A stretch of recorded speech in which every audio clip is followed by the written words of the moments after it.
देश में सभी को 22 जनवरी का इंतजार है क्योंकि रामलला की प्राण प्रतिष्ठा का कार्यक्रम है। ऐसे में देश में एक बहस है, पूरे देश में हर्ष उल्लास है, लेकिन सनातन और हिंदू धर्म में सबसे ऊपर शंकराचार्यों को माना जाता है। उन्हीं शंकराचार्यों में से कुछ आवाज आ रही है जो इसको लेकर एक अलग संकेत दे रही है। इसलिए हमने शंकराचार्य स्वामी अवमुक्तेश्वरानंद से बात की और ये समझने की कोशिश की कि आखिर रामलला की जो प्राण प्रतिष्ठा हो रही है वो क्यों इसे उचित नहीं मानते। हमने उनका इंटरव्यू किया, विस्तार से आप उनकी एक एक बात को देखिए और समझिए मेरे साथ। नमस्कार, मैं मनोज मनु, आप देख रहे हैं ITV नेटवर्क इंडिया न्यूज। सनातन और हिंदू धर्म को लेकर इस देश में लंबे समय से बहस चल रही है। सबसे बड़ी बात है कि अब राम मंदिर की प्राण प्रतिष्ठा हो रही है।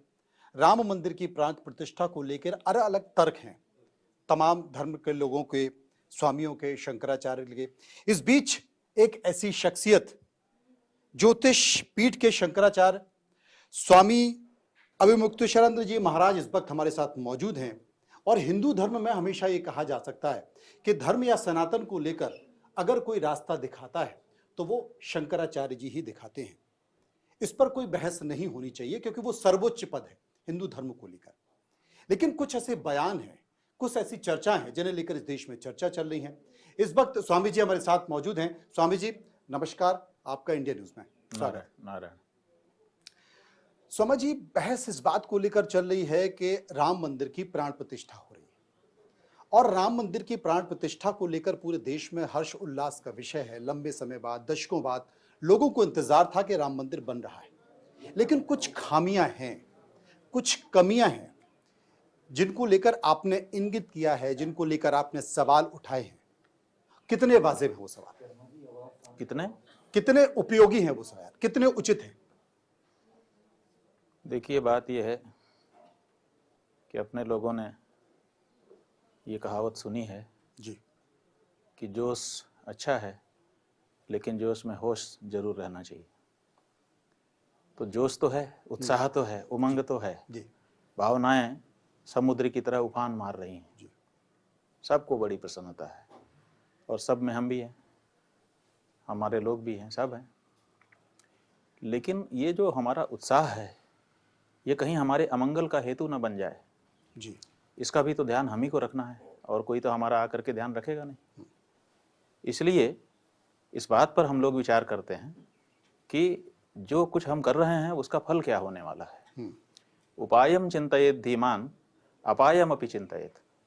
उपाय भी सोचना चाहिए और अपाय भी सोचना चाहिए, माने दोनों तरह का सोचना चाहिए। तो जब हम निश्चित हो जाएं कि हमारा जो कार्य है वो अच्छा फल देने, सत्फल देने वाला है, तभी हमको कर्म में प्रवृत्त होना चाहिए। तो अब हम कह रहे हैं कि हम प्रतिष्ठा कर रहे हैं, तो पहली बात तो ये है कि प्रतिष्ठा करने की हमको क्यों जरूरत पड़ रही है जी? क्योंकि हमारे पास पहले से रामलला विराजमान हैं जी। उन्होंने ही मुकदमा लड़ा है, उन्होंने ही टेंट में रह करके धूप छांव सही है, उन्हीं के लिए पूरे देश के लोगों ने बलिदान किए हैं। वो पहले से विद्यमान है और वो पूजित हैं। प्रतिष्ठित नहीं होते तो पूजित कैसे होते, और प्रतिष्ठित भी कैसे हैं, वो स्वयंभू हैं। 22-23 दिसंबर की रात्रि 1950 ईस्वी में वो प्रकट हुए। जो मुस्लिम चौकीदार था उसकी गवाही हम लोगों ने पढ़ी है।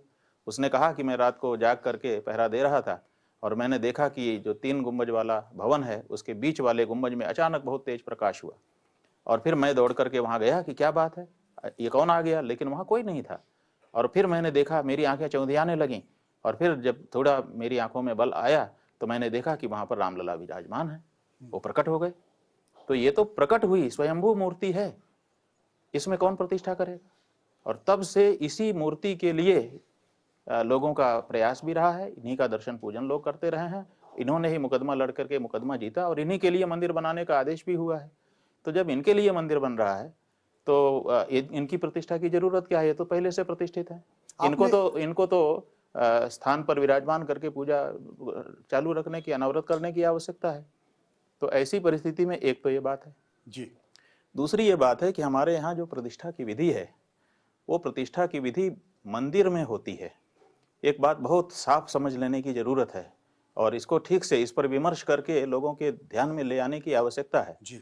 कि हम जब घर में जाते हैं नया घर बना करके, तो वो गृह प्रवेश होता है, वो प्रतिष्ठा नहीं होती, गृह प्रतिष्ठा नहीं होती जी। और जब हम किसी मंदिर में भगवान को लाते हैं तो वो प्रतिष्ठा होती है, प्रवेश नहीं होता है।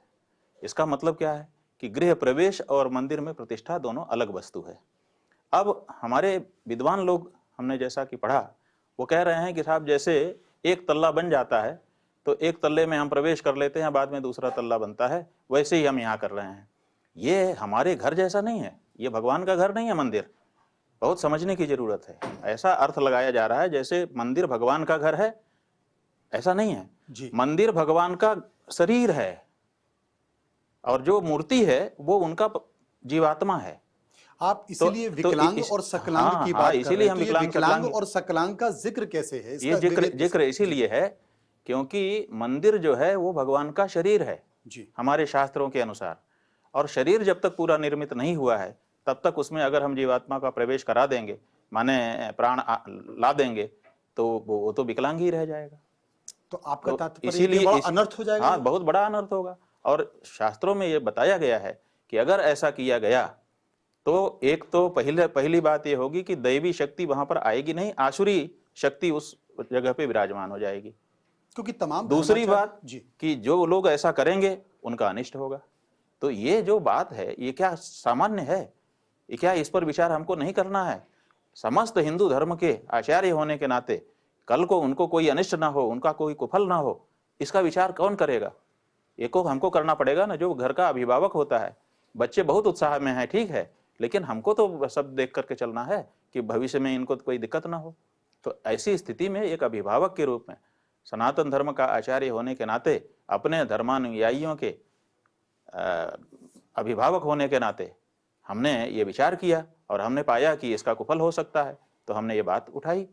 कई धर्माचार्य हैं, अध्यात्म से जुड़े हुए लोग हैं, श्री श्री रविशंकर प्रसाद भी कहते हैं कि वहाँ पहले से ही राम विराजमान है, इसे लेकर विवाद नहीं होना चाहिए।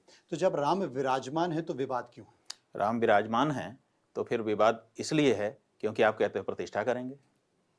जब विराजमान है तो प्रतिष्ठा कैसे हो सकती है? उनसे पूछिए। अगर पहले से ही विराजमान है तो क्यों प्रतिष्ठा? प्रतिष्ठा महायज्ञ क्यों? इसका तो जवाब दें। वो आप कहते हैं विराजमान भी है और आप कहते हैं हम प्रतिष्ठा भी करेंगे, दोनों कैसे हो सकता है? 22 तारीख का जो दिन है, जो मुहूर्त निकाला गया है, 12:20 से लेकर 1 बजे तक ये पूरी प्रक्रिया होने वाली है। क्योंकि धर्म का जितना ज्ञान आप लोगों को है, शंकराचार्यों को है, धर्माचार्यों को, उतना किसी को नहीं है। क्या ये उचित है? ठीक है? नहीं, देखिए बात यह है कि मुहूर्त सही है कि नहीं है, इसका विचार कब होगा? जी। जब मुहूर्त का अवसर हो। अभी तो मुहूर्त का अवसर ही नहीं है। देखिए, जब हम जाएंगे किसी ज्योतिषी के पास कि हमको हमारी कन्या के या हमारे बेटे के विवाह का मुहूर्त बताइए, तो वो क्या पूछेगा कि विवाह योग्य हो गया है ना? जब विवाह योग्य होगा तब ना विवाह का मुहूर्त कोई ज्योतिषी बताएगा। इसीलिए जब हम किसी ज्योतिषी के पास जाते हैं कि हमको प्रतिष्ठा का मुहूर्त बता दीजिए मंदिर की, तो वो कहेगा मंदिर बन गया है कि नहीं। लेकिन यहाँ तो ये पूछा ही नहीं जा रहा है कि मंदिर बन गया कि नहीं, बस कहा जा रहा है कि जनवरी में मुहूर्त दे दो, जनवरी में दे दिया जा रहा है। ये जो बात है ये बहुत कपा देने वाली है, रोमांच ला देने वाली है कि ये क्या बात है। किसी भी ज्योतिषी के पास आप जाएंगे, पूछेंगे कि भाई हमको मंदिर में प्रतिष्ठा का मुहूर्त चाहिए, वो कहें कहाँ बनाया, बन गया, पूरा निर्मित हो गया, कितना % काम बाकी है, 1-2%, 3% बाकी है, तो कितने दिन में हो जाएगा, उसी अनुसार का हम मुहूर्त बताएंगे ताकि कार्य पूरा हो जाने के बाद आप कर सको। अभी यहाँ मंदिर बना ही नहीं, 40% केवल काम हुआ है और ज्योतिषी मुहूर्त बता देता है। ये कैसे हो जाता है, ये बताइए आप। मतलब ये हिंदू धर्म या शास्त्रों के अनुसार नहीं? बिल्कुल नहीं, उसकी विधि के अनुसार? बिल्कुल नहीं। विधि क्या कहती है? सुनिए, विधि ये है कि पहले तो हम जब मंदिर का निर्माण करना चाहते हैं तो किसी स्थपति का उस पर नियुक्ति करते हैं। स्थपति का मतलब है विश्वकर्मा, जो मंदिर का निर्माण करेगा। जैसे यहाँ पर सोमपुरा जी को नियुक्त किया गया है जी। तो सोमपुरा का ये दायित्व है कि वो निर्माण करें, और निर्माण होने के बाद जब वो कहें कि अब निर्माण हो चुका, तब फिर उसकी एक विधि होती है कि पहले स्थपति आएगा, फिर आचार्यगण आएंगे, एक विधि होगी, फिर उसको तिलक लगाया जाएगा, उसको सम्मानित किया जाएगा, और फिर उससे कहा जाएगा कि तुम हमको हैंडओवर करो। जिसने उसको बनाने के लिए परिसर सौंपा है वो उनको हैंडओवर करेगा। ठीक है, ये एक विधि हो गई। ये विधि कहाँ हो रही है?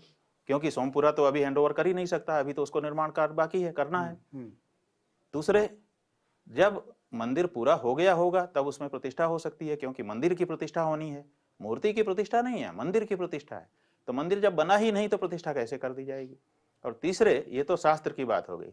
तीसरे जो है व्यवहार की बात यह है कि जो कंस्ट्रक्शन साइट होता है, उस कंस्ट्रक्शन साइट के भी अपने रूल्स रेगुलेशन होते हैं। वहां पर आम लोगों का प्रवेश नहीं हो सकता जहां बड़ा निर्माण हो रहा है जी।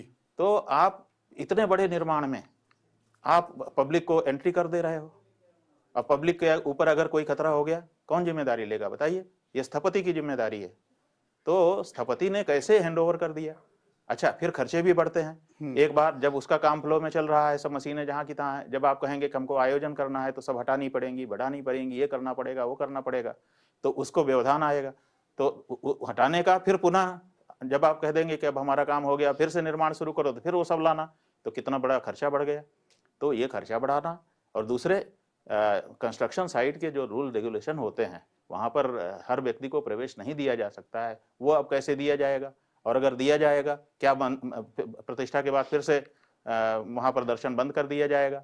अगर चालू रखा जाएगा तो उसमें क्या व्यवस्था की गई है? कुछ तो नहीं बताया गया। खोल दिया जाएगा। तो खोल दिया जाएगा तो काम कैसे होगा? और काम होगा तो उनकी जो लोग जाएंगे उनकी सुरक्षा का क्या होगा? आप बताइए। कल एक ट्रक दिखाई किसी भी कंस्ट्रक्शन साइट में क्या कंस्ट्रक्शन के जारी रहते हुए आम पब्लिक का प्रवेश न्याय युक्त है, कानून सम्मत है? बताइए। ये बड़ा सवाल है। कल एक ट्रक दिखाई दिया जिसमें कहा गया, हमने आपको दो बातें बता दी, शास्त्र की दृष्टि से बता दिया और व्यवहार की दृष्टि से बताया। कल एक ट्रक आया, उसमें यह बताया गया कि यही वो मूर्ति है जो वहां प्रतिष्ठा जिसकी की जाएगी, जिसे लेकर आपने एक पत्र भी आज लिखा है। आपने कहा है कि जब रामलला वहां विराजमान है, उनकी एक मूर्ति है, उनकी एक प्रतिकृति है, तो फिर ये मूर्ति कैसे और इसकी प्रतिष्ठा वहां पर कैसी हो जाएगी? बिल्कुल, आप बताइए, हम क्या गलत कह रहे हैं? रामलला विराजमान ने केस लड़ा है और रामलला विराजमान के हक में फैसला हुआ है और रामलला विराजमान के लिए मंदिर बनाया जा रहा है। तो जो विराजमान रामलला है, टेंट में रहने के लिए वो थे, धूप, वर्षा, ठंड, आंधी, पाला, ये सब सहने के लिए वो थे। और जब बड़ा मंदिर बन गया तो अब दूसरा आ जाएगा, अब उनकी उपेक्षा कर दी जाएगी। ये तो गजब की बात है। माने अब हमारे पास जब झोपड़ी थी तब हमने झोपड़ी जैसा बच्चा रखा, अब महल हो गया तो अब उस बच्चे को, झोपड़ी वाले बच्चे को फेंक देंगे, अब तो हमको महल जैसा सुंदर बच्चा चाहिए। ये कैसी, क्या ये मानवीयता है? क्या ये भक्ति है? क्या ये श्रद्धा है? क्या ये नियम है? क्या ये कानून है? ये क्या है? क्या आपको निमंत्रण मिला प्राण प्रतिष्ठा का? भाई ये निमंत्रण क्या होता है? न्योता मिला? माने प्राण प्रतिष्ठा का कोई न्योता होता है? दिया जा रहा है सभी को। निमंत्रण शब्द का आप क्या अर्थ लगाते हैं? बाकी सभी निमंत्रण जो है, कुछ शंकराचार्यों को पहुंचा गया है, न्योता पहुंचा गया है। बात यह है कि हमको तो ये पहली बार लग रहा है कि कहीं पर प्राण प्रतिष्ठा हो रही है तो निमंत्रण मिलेगा। निमंत्रण जैसी कोई चीज तो अपने यहाँ होती नहीं। किस चीज का निमंत्रण?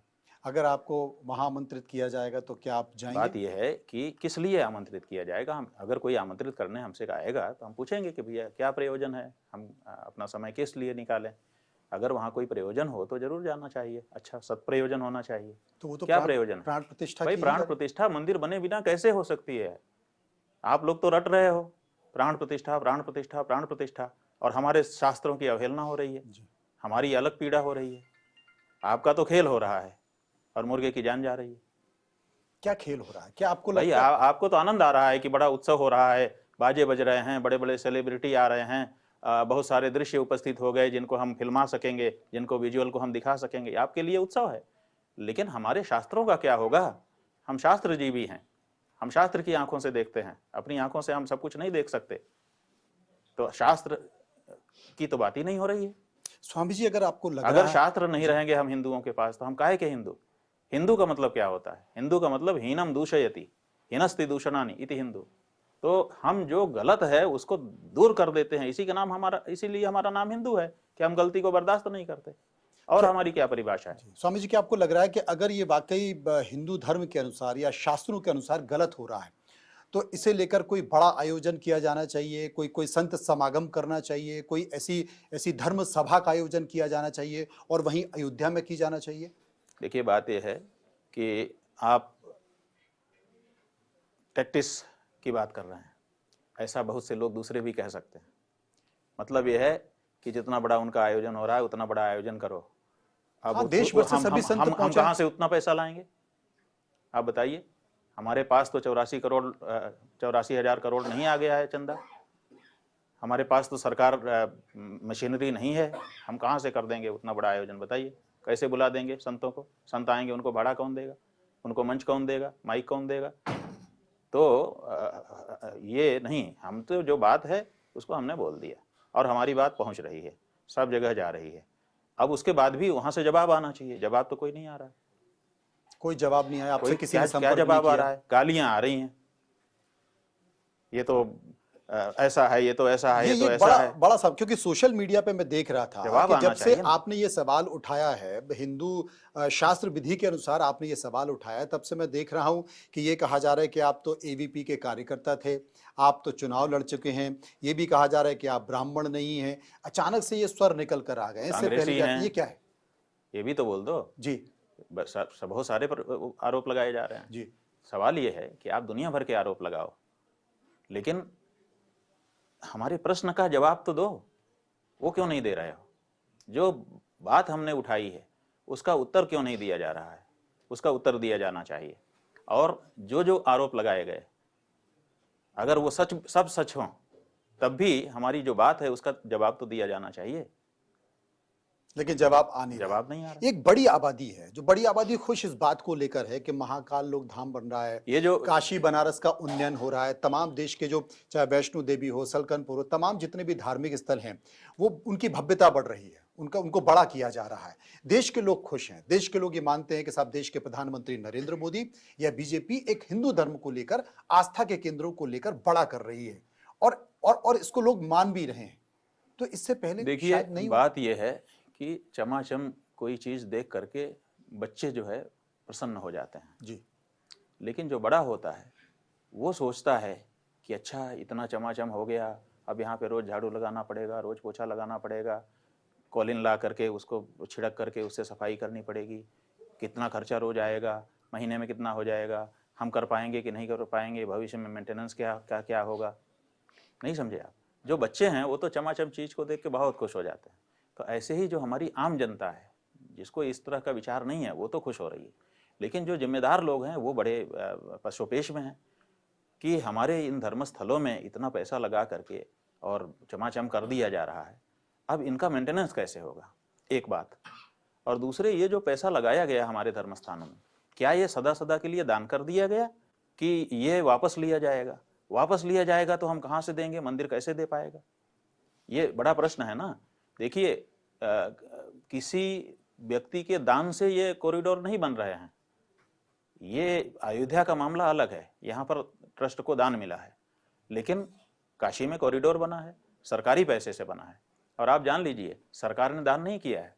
सरकार ने पहले तो जमीन खरीदी विस्तारीकरण के लिए, वो सब राज्यपाल के नाम खरीदी है, मंदिर के नाम नहीं खरीदी गई है कोई जमीन। रजिस्ट्री हमने स्वयं देखी है। तो उत्तर प्रदेश के राज्यपाल के नाम जमीन हो गई सारी, अगल बगल पूरा परिसर राज्यपाल का हो गया। ये क्यों हुआ? धर्मस्थान है तो भगवान विश्वनाथ के नाम से होनी चाहिए थी जमीन। जमीन हो गई राज्यपाल की।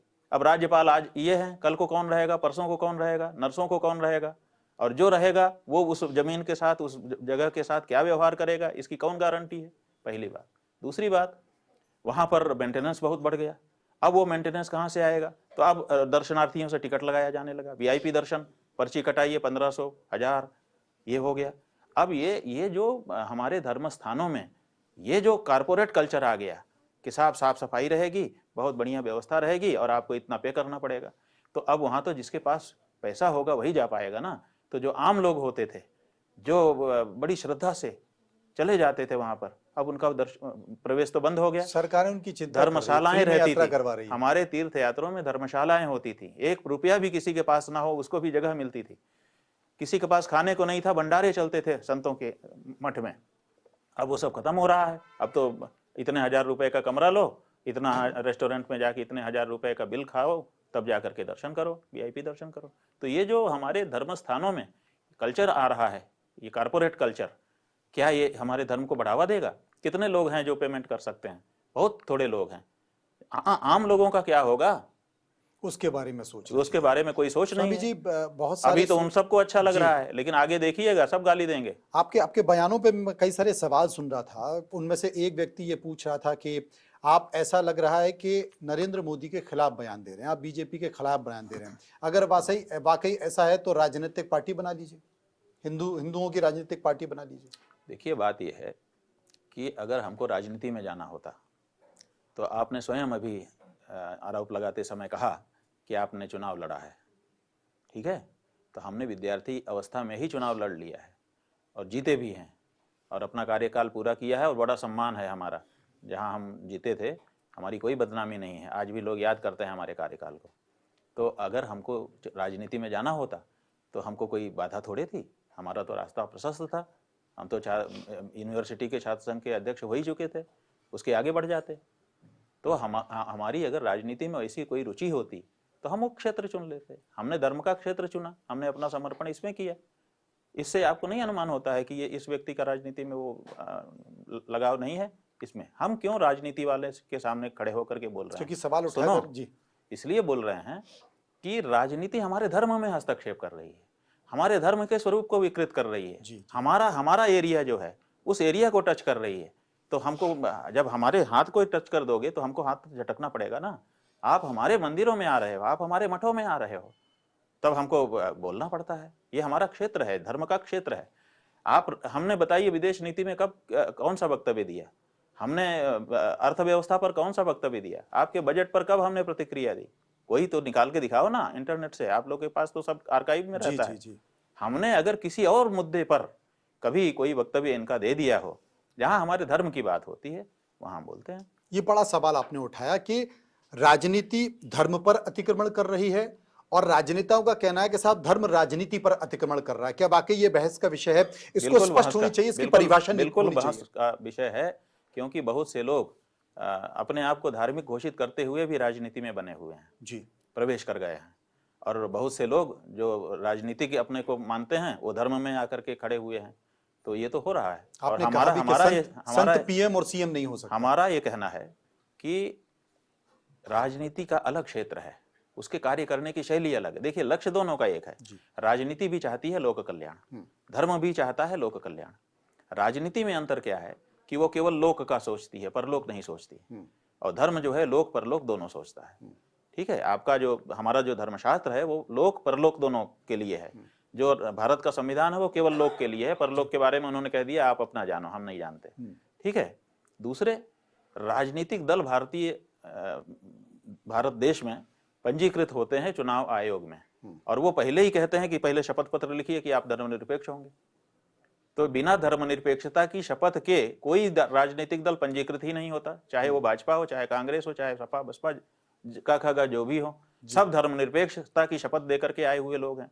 तो जब धर्मनिरपेक्ष राजनीतिक दल से हम अपना संबंध करेंगे तो हम भी धर्मनिरपेक्ष हो जाएंगे। तो क्या एक साथ कोई व्यक्ति धार्मिक भी रहे और धर्मनिरपेक्ष भी रहे, दोनों हो सकता है? हम क्यों राजनीति में नहीं गए? क्योंकि ये नहीं हो सकता था, किसी एक क्षेत्र को ही चुनना पड़ेगा आपको।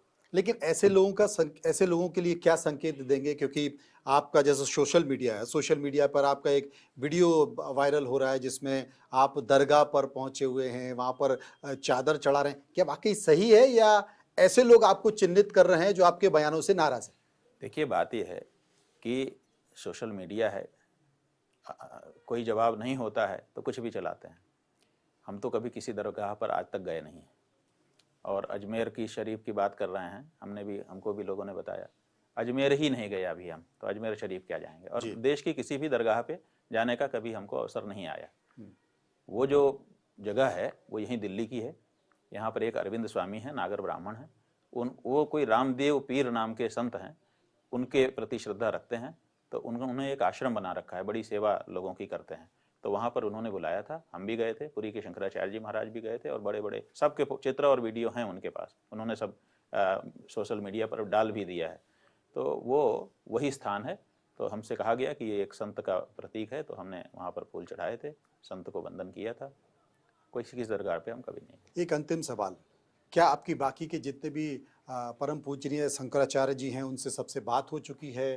कभी अगर वहां से कोई जो जो एक गतिरोध है वो टूटने की बात आई तो क्या उस पर कभी एक मंच पर बैठ के बात हो पाई? देखिए, संवाद एक ऐसी चीज है जो कभी भी होती रहती है। किसी के साथ बैठना, बैठ करके सभ्य तरीके से बात वार्ता करना और किसी अच्छे निष्कर्ष पर निकलना, ये तो हमारी सभ्यता है, हमारी संस्कृति है। ये क्यों नहीं होगा? कोई किसी का कोई अहंकार थोड़े होता है, हमारा कोई ऐसा अहंकार नहीं है। मतलब गतिरोध टूट सकता है। कभी भी कोई भी व्यक्ति बात करने के लिए स्वतंत्र है, दरवाजा हर समय खुला रखते हैं हम लोग। वो आए, स्वागत है, बात करे। हमारे धर्मशास्त्रों से छेड़छाड़ ना करें। हमारी जो शर्त है वो ये है कि हम हिंदू हैं इसलिए क्योंकि हम धर्मशास्त्रों के अनुसार जीवन जीते हैं। हमारे धर्मशास्त्रों की अवहेलना हमको स्वीकार नहीं। और राम मंदिर में जो राम मंदिर में ये हो रहा है, प्राण प्रतिष्ठा हो रही है, प्राण प्रतिष्ठा नहीं हो रही है, एक आयोजन हो रहा है। ये आपकी शर्त खबरदार, है। खबरदार जो प्राण प्रतिष्ठा जैसा हमारा जो शास्त्रीय शब्द है उसका प्रयोग इस आयोजन के लिए किया तो जो हम गलत है। नहीं स्वीकार कर सकते। जी। प्राण प्रतिष्ठा के लिए मंदिर का पूर्ण निर्मित होना आवश्यक है। प्रभु श्री राम के लिए इंडिया न्यूज ने एक गाना बनाया है और वो आपने सुना भी, कैसा लगा आपको उसके? हमको गाने की हमने अभी एक अंतरा ही सुना जी। इतनी अच्छी धुन है कि उसको एक कड़ी को सुनते ही हमारा सिर झूमने लगा जी। और उसमें दृश्य भी अच्छे बनाए गए हैं। जी। हमको लगता है कि बहुत अच्छा गाना बनाया है। आपने हमसे बातचीत की, आपका बहुत बहुत शुक्रिया। प्रणाम। नारायण नारायण।